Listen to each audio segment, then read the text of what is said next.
sembráramos, eso íbamos a cosechar. Y él tenía que romper esa atadura en el corazón de este joven entonces para enseñarle todo lo que demás iba a venir para su vida.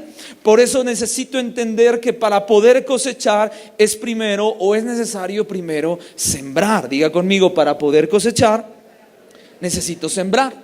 Pero diga también conmigo, para poder cosechar necesito tener la actitud correcta. Por eso sonríale al que tiene a un lado y dígale, necesitamos tener la actitud correcta. La Biblia dice que el Señor ama ¿a quién? Al dador alegre. Está hablando de una actitud. Está hablando de una expresión que nosotros tenemos. No está hablando de que pasa y pasa contento y bailando. Si quiere usted hágalo, pero lo que realmente la Biblia está diciendo es que el Señor ama al que tiene la actitud correcta. Este joven no tuvo la actitud correcta, esta persona no tuvo la actitud correcta al momento de dar. Y es que parecería que esa petición que el maestro le hace en ese momento era algo que no esperaba. Él esperaba que el maestro le dijera, ven, sígueme, pero el maestro le dijo, ven y dame. Era algo fuera de lo común. Pero así es Jesús en nuestra vida. Jesús de repente llega a nosotros y nosotros llegamos a buscarle a Él y de repente pensamos que Él va a llegar y nos va a dar todo lo que nosotros le pedimos, y es todo lo contrario. Jesús viene y nos dice, hey, entrégame a esa persona, hey, entrégame esa amistad, hey, entrégame ese hábito, entrégame esa disciplina, entrégame esas palabras, entrégame todo lo que hay a tu alrededor, porque Jesús entiende un principio, que todo lo que sembremos, eso hemos de cosechar. Ahora, en el libro de Gálatas capítulo 6 verso 7 dice, no se engañen, de Dios nadie se burla, cada uno cosecha lo que siembra. ¿Se ha puesto a sembrar, se ha puesto a pensar cuáles son las semillas que siembra día a día? Semillas de odio, semillas de amor. O sea, porque usted cosecha lo que ha sembrado en su casa. ¿Sí sabía eso? O sea, si sembró semillas de amor, va a cosechar semillas de amor. Si sembró semillas de perdón, va a cosechar semillas de perdón. Si usted sembró odio, pues va a cosechar semillas de odio. O sea, no espere que si usted pelea todo el día en la casa, llega a su casa y todo esté bien regresando. No, porque usted ya sembró eso. Necesitamos aprender a sembrar correctamente en la vida, porque hay una ley inquebrantable. ¿Cuál es esa ley inquebrantable? Que todo lo que sembremos, eso es lo que vamos a cosechar.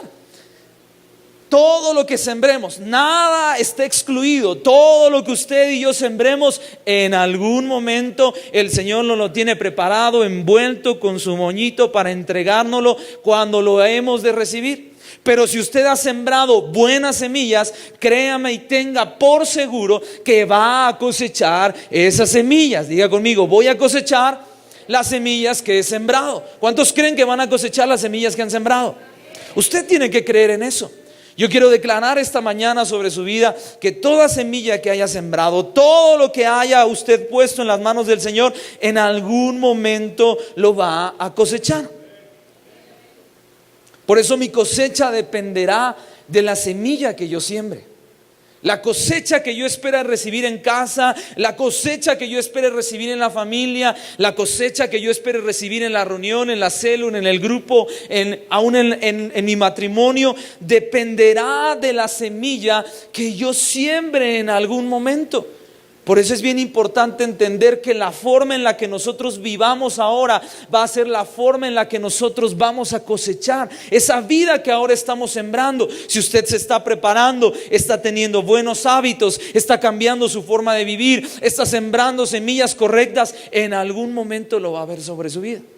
Ahora, quiero que me acompañe, por favor, al libro de Primera de Samuel, capítulo 11, verso 1 al 15. Libro de Samuel, capítulo 11, verso 1 al 15. Cuando lo tenga, dígame, ya lo tengo. Dígame amén, si es que ya lo tiene. Libro de Samuel, Primera de Samuel, capítulo 11, verso 1 al 15. Y quiero enseñarle algo a través de esta historia, algo a través de este relato bíblico, que cuando lo estaba leyendo me impresionó, porque entendí precisamente que las semillas que sembremos en algún momento, desinteresadamente, van a llegar. Y que Dios tiene un tiempo específico para entregarnos esa cosecha que tú y yo estamos esperando recibir en algún momento. Dice en el libro de Samuel, 1 de Samuel capítulo 11, verso 1 al 15, dice: después subió Naas amonita y acampó contra Jabes de Galad. Apréndase bien este nombre, Jabes de Galad. Y todos los de Jabes dijeron a Naas: haz alianza con nosotros y te serviremos. Y Naas el amonita le respondió: con esta condición haré alianza con vosotros, que cada uno de vosotros saque el ojo derecho y ponga esta afrenta sobre todo Israel. Entonces los ancianos de Jabes le dijeron: danos 7 días para que enviemos mensajeros por todo el territorio de Israel, y si no hay nadie que nos defienda, saldremos a ti. Llegando los mensajeros a Gabaa de Saúl, dijeron estas palabras en oídos del pueblo, y todo el pueblo alzó su voz y lloró. Dice entonces el versículo 5: y he aquí Saúl, que venía del campo tras los bueyes, dijo Saúl: ¿qué tiene el pueblo que llora? Y le contaron las palabras de los hombres de Jabes.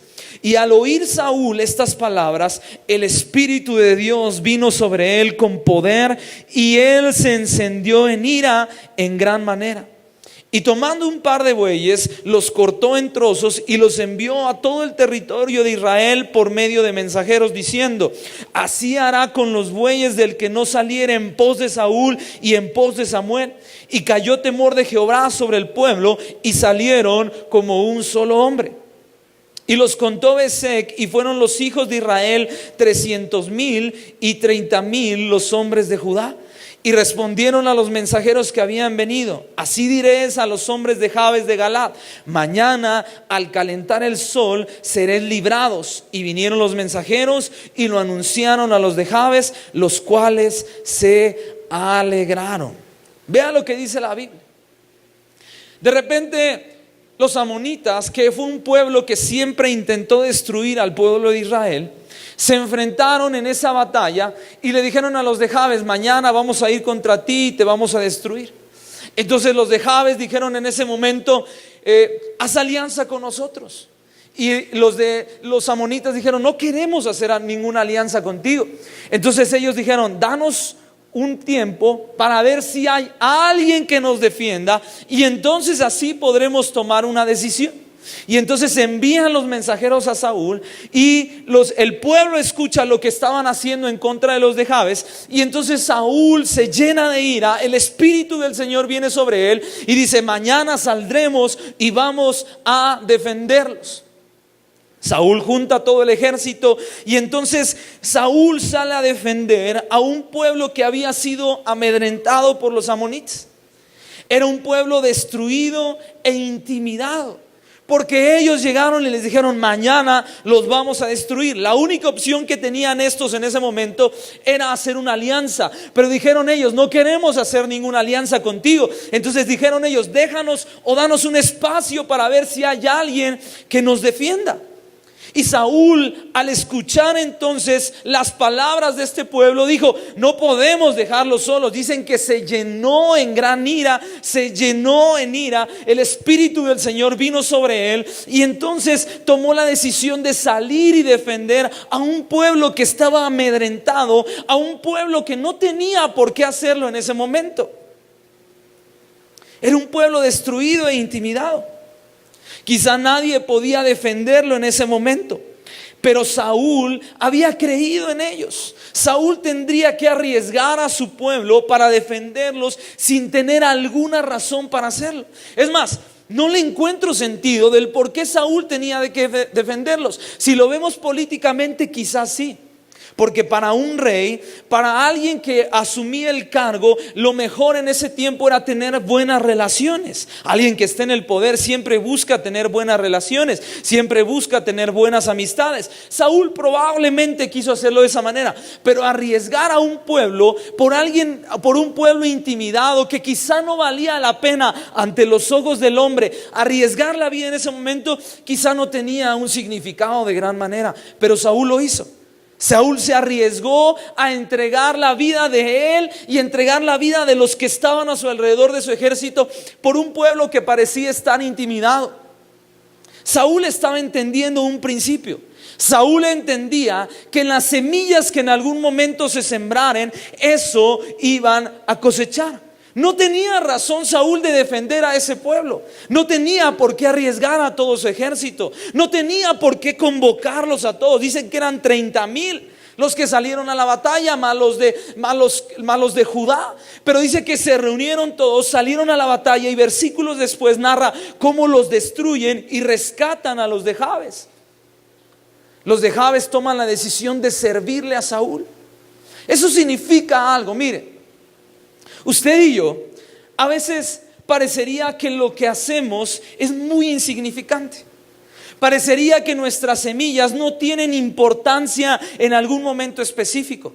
Parecería lo que usted y yo hacemos constantemente no tendría ninguna razón de ser. Y a veces pensamos y decimos, bueno, ¿para qué esforzarnos? Bueno, ¿para qué dar? Si parece esto tan insignificante, probablemente Saúl en ese momento no le encontraba tanto significado como lo que después iba a ocurrir en su vida, que más adelante lo vamos a leer. Pero primero quiero comenzar con esto.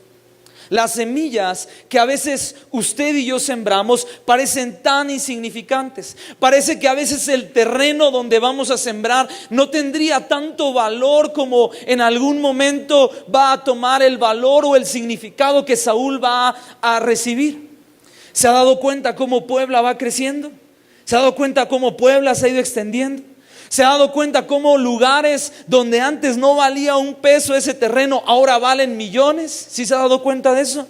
¿Por qué? Porque en algún momento alguien creyó en una tierra. Los que compraron en ese momento creyeron en esa tierra que aparentemente no tenía mucho significado. Decidieron invertir en esa tierra y ahora están cosechando esos frutos, ¿verdad? Porque en algún momento lo compraron muy barato, pero ahora esos terrenos cobraron mucho dinero. En algún momento dijeron, no, es que la ciudad no va a pasar, no sé, de Las Torres para allá, ¿verdad? No va a pasar de tal zona para allá, la ciudad se va a quedar acá. Pero hubo alguien que creyó y dijo, no, vamos a comprar ahí. Quizá los terrenos se los regalaron, pero alguien dijo, vamos a invertir. Y ahora esos terrenos valen mucho dinero, más de lo que valían hace muchos años. ¿Se da cuenta cómo a veces lo que usted y yo invertimos o lo que usted y yo hacemos por alguien o por algo o por la familia parecería no tener mucho significado en algún momento? Parecería que venir a la iglesia, asistir a una célula, llegar a un grupo, sembrar, dar, motivar a la familia no tendría mucho significado, pero esas semillas en algún momento van a producir fruto. Diga conmigo, mis semillas van a producir fruto. Por eso es importante entender que no importa la circunstancia que estemos viviendo, Dios guardará de esa semilla para el momento exacto. Mire, había un hombre,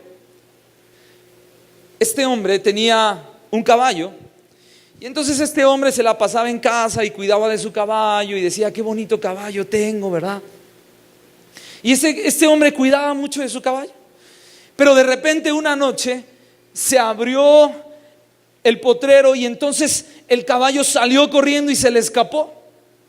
Y entonces él se levanta por la mañana muy angustiado, iba a ver dónde estaba su caballo y no encontró nada de ese caballo. Y dijo, ¿y mi caballo? Y entonces se sintió mal en ese momento.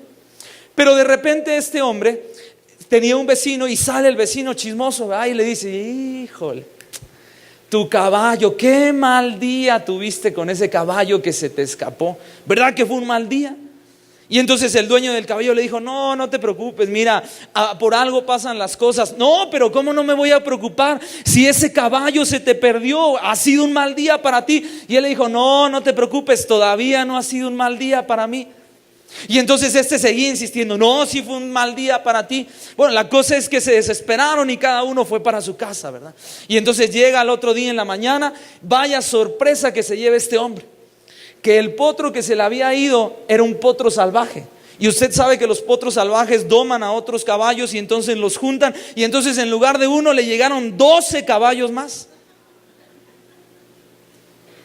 ¿Y quién cree que salió? El vecino chismoso. Y le dice, vecino, qué buen día has tenido hoy. Antes tenías un solo caballo, pero ahora tienes 12 caballos. Híjole, pásame de esa bendición que tú tienes. Y él decía, no, mira, tranquilo, es que por algo pasan las cosas. Yo creo que Dios hace por algo cada una de las cosas. No, pero ¿cómo no va a ser un buen día? Antes tenías uno solo y ahora tienes 12 caballos. No, mira, tranquilo, no, pero que ha sido un buen día. Y el vecino insistía e insistía hasta que se desesperaron y de repente se fueron a su casa y cada uno se fue y dejaron a los caballos ahí, ¿verdad? Entonces pasó el día. Y al otro día se levanta este amigo, el dueño de los caballos, y ve a su hijo que estaba domando a los caballos. Y entonces el hijo arriba de los caballos intentándolos domar, pero en eso un potro salvaje es muy agresivo. Este potro relincha, se para y el hijo cae y se le quiebra una pierna al hijo. ¿Y quién cree que salió? El vecino chismoso. Y entonces sale el vecino y le dice, híjole vecino, qué mal día has tenido vecino. ¿Cómo? Se te cayó tu hijo y se le quebró la pierna. No, mira, no ha sido un mal día. Por algo Dios hace las cosas. No, pero ¿cómo no va a ser un mal día si se le quebró la pierna a tu hijo? No, tranquilo, mira, por algo Dios hace cada una de las cosas. Por algo Dios prepara momentos específicos. Pero ha sido un mal día para ti. A tu hijo se le quebró la pierna. Y insistía hasta que los dos se desesperaron y se fueron a su casa. Al otro día, el dueño de los caballos y con el hijo quebrado de la pierna, se da cuenta que estaban convocando a todos los jóvenes y hombres de la ciudad para ir a la guerra. Y entonces pasaban los del ejército casa por casa reclutando a cada uno de ellos. Y cuando se lleva esa grata sorpresa, se da cuenta que cuando ven a su hijo le dicen, usted no está apto para ir a la guerra, quédese porque tiene una pierna quebrada. ¿Y quién cree que salió? Usted me lo dice porque ha de tener algún vecino chismoso, ¿verdad? Pero sale el vecino chismoso y le dice, qué buen día has tenido, vecino. Mira, no se llevaron a tu hijo. Y el vecino entonces le dice, mira, por algo Dios tiene tiempos específicos. Por algo Dios prepara cada una de las cosas que pasan. Así que déjeme decirle algo esta mañana. Dios ha preparado su cosecha para un tiempo específico. Quizá usted ha pasado la vida pensando, es que he sembrado y he sembrado y he sembrado y no he visto mi cosecha y no he visto mi cosecha y no he visto el fruto de lo que he sembrado. Pero déjeme decirle algo, Dios tiene tiempos específicos, porque así como este hombre le ocurrió eso, le pasaba, algo bueno estaba por pasarle, porque por algo Dios hace las cosas. Y entonces Dios tiene preparada esa cosecha y dice, hijo, ahora llegó el tiempo de tu cosecha, ahora has empezado a sembrar, pero yo tengo ese regalo preparado para ti, porque conozco el tiempo específico de tu cosecha. Por eso este hombre decía, no, es que no pasa nada. Es que por algo Dios prepara cada una de las cosas, pero debemos de asegurarnos de sembrar semillas correctas, de sembrar en el momento correcto, de dar, porque por eso leía un inicio. Cuando Jesús se topa con el joven rico, le dijo, entonces dice la Biblia que le amó y entonces le pidió, porque Jesús sabía que este joven en ese momento necesitaba desprenderse de algo, porque en algún momento esa siembra tenía que tener una cosecha e iba a llegar el momento de su cosecha. Dios estaba preparando el tiempo específico. Dios había determinado ese tiempo que Él había preparado. Por eso cuando usted tenga que dar algo, cuando usted tenga que sembrar algo, cuando usted tenga que hacer algo por alguien, sea sembrar su tiempo, sea sembrar sus recursos, sea sembrar su misma vida, no escatime el hacerlo, porque le tengo una buena noticia. Llegará el momento donde esas semillas van a producir fruto, y entonces usted dirá, me recuerdo de esa semilla, me recuerdo de eso que hice por esa persona, me recuerdo de aquello que en algún momento di, y entonces recibirá el fruto de su semilla. No importa la circunstancia que esté viviendo, Dios guarda de esa semilla para el momento exacto. Él determinará el momento en la que esa semilla va a producir fruto.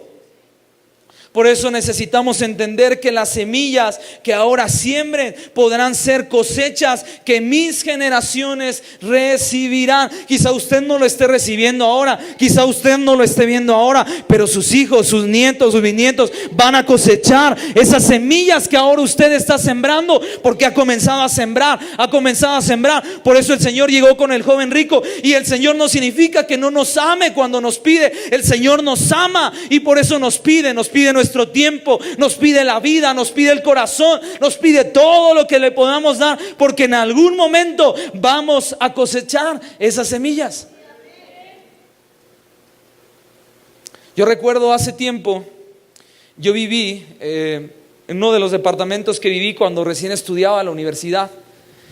Recuerdo tener a un amigo con el que vivía en ese momento. No era un amigo, era un conocido con el que compartíamos el departamento. Y si alguien me puede apoyar aquí arriba, por favor. Recuerdo que cuando viví con él, este joven, yo llegaba a donde estaba él, llegaba al departamento, y entonces yo me sentaba a compartirle, y le compartía, y le compartía, y le predicaba, y le predicaba, y le predicaba, y le predicaba, y le predicaba, hasta que una vez nos sentamos los dos, le puse la Biblia encima y me dijo: mira, lees muy bonito la Biblia, me hablas muy bonito, pero yo no quiero nada, yo soy masón. Yo le dije: pues bueno, pero solo déjame hablarte de Jesucristo. Entonces comencé a predicarle esa noche. Y al terminar ese mensaje o esa prédica de esa noche, recuerdo que él me dijo: yo no quiero nada de la iglesia, yo no quiero saber nada, está muy padre lo que tú me dices, pero no quiero saber nada.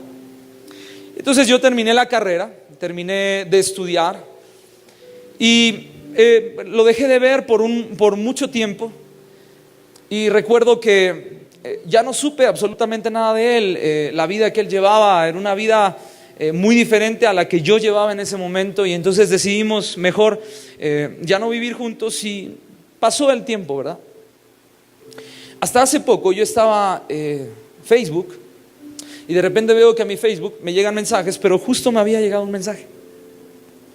Y cuando me llega ese mensaje, comienzo a leerlo y veo que era de una persona, y yo digo: este nombre medio lo conozco.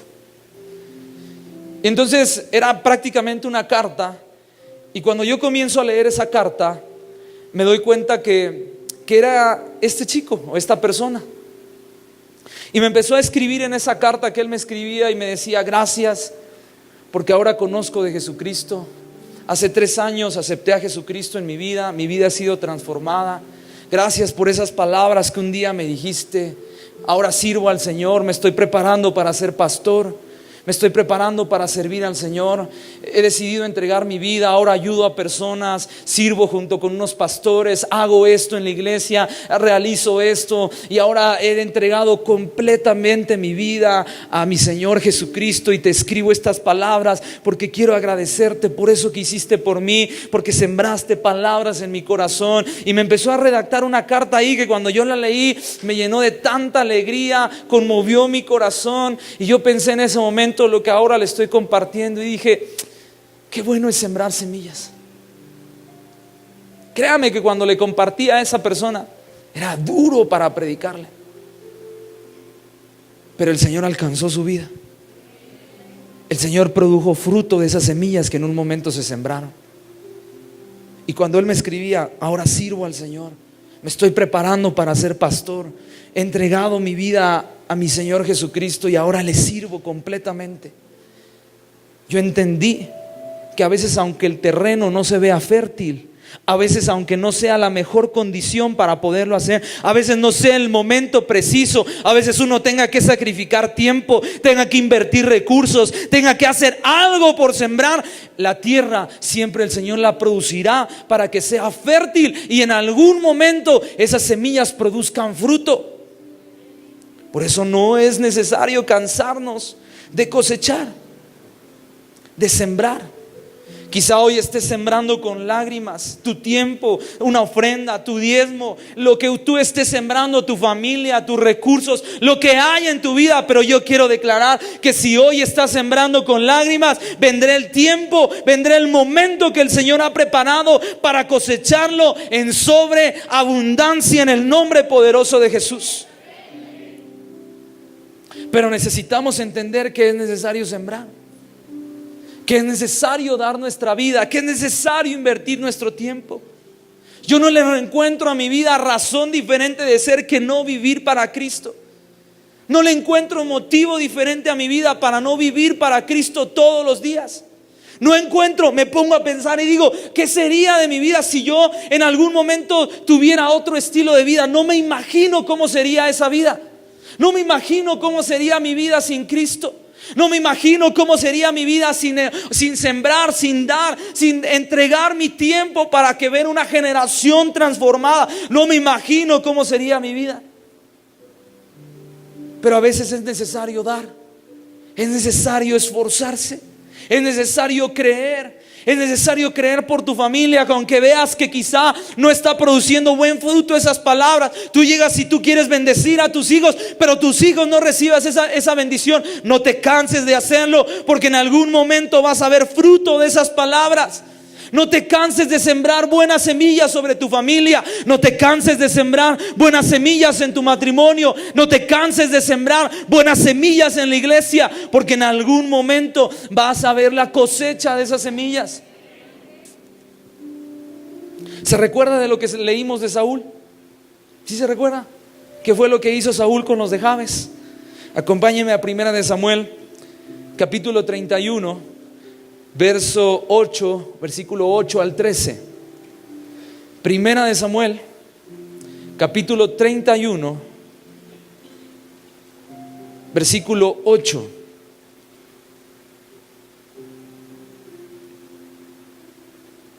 Primera de Samuel, capítulo 31, versículo 8.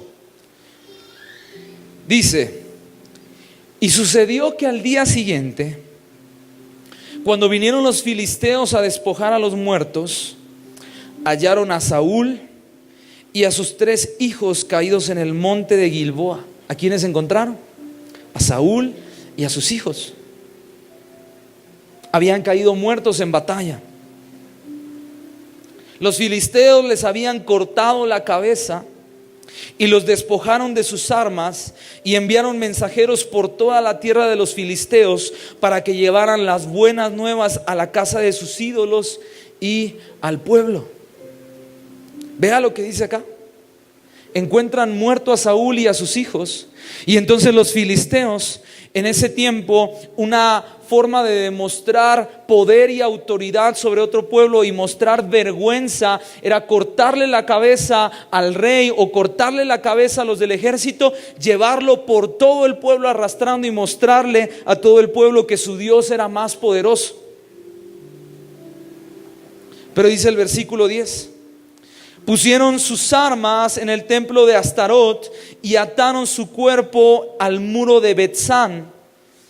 Cuando oyeron, ponga atención en esto, cuando oyeron los habitantes de Jabes de Galaad lo que los filisteos habían hecho con Saúl, se levantaron los hombres valientes y caminando toda la noche tomaron el cuerpo de Saúl y los cuerpos de sus hijos del muro de Betzán y volvieron a Jabes, los quemaron allí y tomando sus huesos los enterraron debajo del tamarisco en Jabes y ayunaron 7 días. Mire, note bien esto. Saúl y sus hijos caen muertos en batalla. Pero la Biblia dice que entonces los de Jabes se enteraron lo que había pasado en ese momento en la vida de Saúl y la vida de sus hijos. Y entonces ellos en ese momento agarraron y dijeron: no es posible que haya pasado eso en la vida de Saúl y en la vida de sus hijos. Dice entonces que por la noche se levantaron los valientes y dijeron: vamos y vamos a ir a rescatar a Saúl. ¿Por qué querían rescatar a Saúl? Porque alguien había sembrado en su vida, alguien había hecho un bien, y ellos se acordaron y dijeron: algo tenemos que hacer por aquel que arriesgó su vida por nosotros. Y dice entonces que ellos fueron hasta ese muro, tomaron la cabeza de sus hijos y la cabeza de Saúl, llevaron los cuerpos y los llevaron hasta Jabes. Dice que los quemaron, los enterraron, les dieron una sepultura digna de un rey. Y entonces ellos ayunaron 7 días en duelo por lo que había pasado Saúl y lo que habían pasado sus hijos. Quizás Saúl en algún momento no había entendido lo que estaba pasando en su vida, o lo que él estaba haciendo, las semillas que él estaba sembrando. La acción heroica de los valientes de Jabes era una expresión de gratitud por lo que Saúl había hecho con ellos, por librarlos del poder de los amonitas al inicio de su reinado. Lo que mostraron ellos en ese momento era una acción de gratitud por lo que había pasado en su vida. Y dijeron: nosotros no podemos quedarnos en la misma condición, no podemos dejar a Saúl en ese lugar. Necesitamos mostrar fruto de esa semilla que en algún momento él sembró en nuestra vida. Quizá hoy estés sembrando y no le encuentres sentido al hacerlo, pero llegará ese momento en que tus semillas harán que tu nombre sea recordado. Se recordaron del hombre que había hecho bien por ellos, se recordaron de esa familia y dijeron: ellos en algún momento arriesgaron su vida por mí, yo no puedo dejarlos en ese lugar. Se levantaron los valientes, arriesgaron su vida por Saúl, fueron por la cabeza, fueron por el cuerpo, y entonces mostraron gratitud por lo que Saúl había hecho en ese momento. ¿Se da cuenta de las semillas que nosotros sembramos aún en las personas? La gratitud es un valor que la Biblia resalta una y otra vez, que de hecho en Colosenses el apóstol Pablo exhorta a los hermanos a ser agradecidos.